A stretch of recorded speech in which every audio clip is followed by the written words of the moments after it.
ایک حدیث میں حضرت ابی بن کعب رضی اللہ تعالیٰ عنہ آپ نے فرمایا، بیان کرتے ہیں کہ میں نے ایک دن نبی پاک صلی اللہ علیہ وسلم سے عرض کیا، میں نے کہا یا رسول اللہ، میں آپ پر کثرت سے درود پاک پڑھتا ہوں، یا میں آپ کے اوپر کثرت سے درود پاک پڑھنا چاہتا ہوں، تو کتنا پڑھوں، میں کتنا پڑھوں آپ کے اوپر درود شریف؟ تو نبی پاک صلی اللہ علیہ وسلم نے فرمایا کہ جتنا تو چاہے پڑھ لے، جتنا تیرا دل کرے اتنا پڑھ۔ میں نے عرض کیا یا رسول اللہ، یعنی جب میں باقی اوراد و وظائف پڑھتا ہوں تو اگر اوراد و وظائف میں 4 گھنٹے پڑھتا ہوں تو میں اس میں سے 1 گھنٹہ یعنی 1/4 درود شریف پڑھ لوں؟ تو آپ نے فرمایا کہ جتنا چاہے پڑھ، مگر اگر تو اور زیادہ کرے تو یہ تیرے لیے بہتر ہے۔ تو آپ فرماتی ہیں حضرت ابی بن کعب کہ میں نے عرض کیا کہ یا رسول اللہ، پھر میں اپنے اوراد و وظائف میں ایسا کرتا ہوں کہ میں آدھا وقت درود و سلام درود پاک کا رکھ لیتا ہوں اور آدھا وقت اوراد و وظائف کا رکھ لیتا ہوں۔ تو نبی پاک صلی اللہ علیہ وسلم نے جواب دیا تیری مرضی، اگر تو ایسا کرنا چاہتا ہے ایسا کر لے، مگر اگر اس سے بھی زیادہ کرے تو یہ تیرے لیے اور بہتر ہے۔ ایسا وہ فرمانے لگے یا رسول اللہ، پھر میں 2/3 درود شریف پڑھ لیتا ہوں۔ فرمایا تیری مرضی، مگر اگر تم اس سے بھی زیادہ کر سکتے ہو تو اس سے بھی زیادہ کر لو، وہ تمہارے لیے زیادہ بہتر ہوگا۔ تو آپ فرماتے ہیں کہ یا رسول اللہ، پھر میں ایسا کیوں نہ کروں کہ سارے اوراد و وظائف کو چھوڑ کر میں صرف آپ پر درود و سلام پڑھنا شروع کر دوں۔ حضرت ابی بن کعب فرمایا یا رسول اللہ، پھر میں ساری چیزوں کو چھوڑ کر میں آپ پر درود و سلام پڑھنا شروع کر دیتا ہوں۔ تو نبی پاک صلی اللہ علیہ وسلم نے فرمایا کہ اگر تم ایسا کرو گے تو تمہارے سارے کام سبر جائیں گے، تمہارے سارے کام سبر جائیں گے اور تیرے سب گناہ بخش دیے جائیں گے۔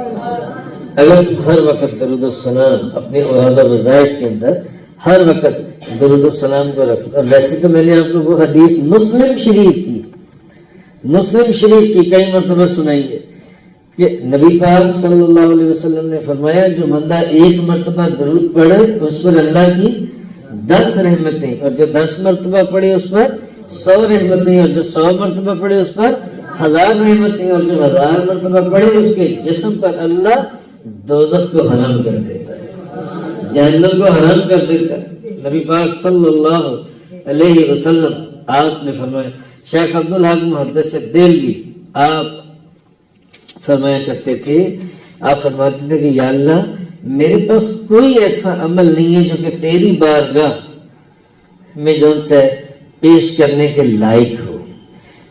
یہ ان کی عاجزی تھی، ان کے ساری تھی کہ یا اللہ، میرے پاس کوئی ایسا عمل نہیں ہے جو میں تیری بارگاہ میں پیش کر سکوں۔ حالانکہ شیخ عبدالحق محدث دہلوی وہ بزرگ ہیں جن کو روزانہ نبی پاک صلی اللہ علیہ وسلم کی زیارت ہوتی تھی، زبردست اپنے وقت کے محدث تھے۔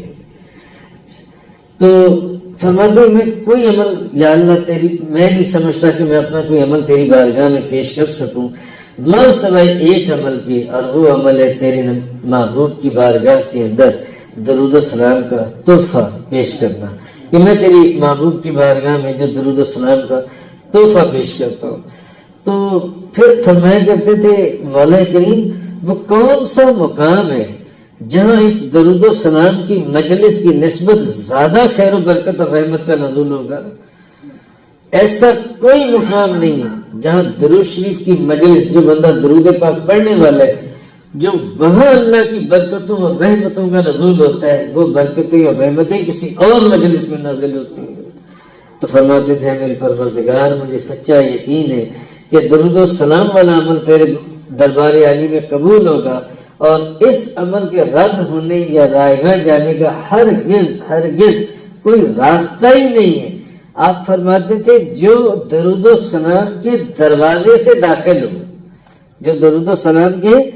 دروازے سے داخل ہو، اس کے رد ہو جانے کا خوف ہی نہیں، اس کے رد ہو جانے کا خوف ہی نہیں، کیونکہ درود شریف رحمت، برکت یا بخشش اور مغفرت کا وہ دروازہ ہے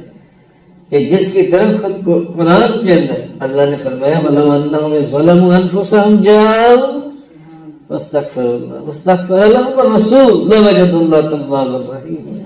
جب کوئی اتنے گناہ کر لے، اپنی جانوں پر اتنا ظلم کر لے کہ بخشش کی کوئی صورت نظر نہ آئے، تو اس وقت کہاں حاضر ہو جائے؟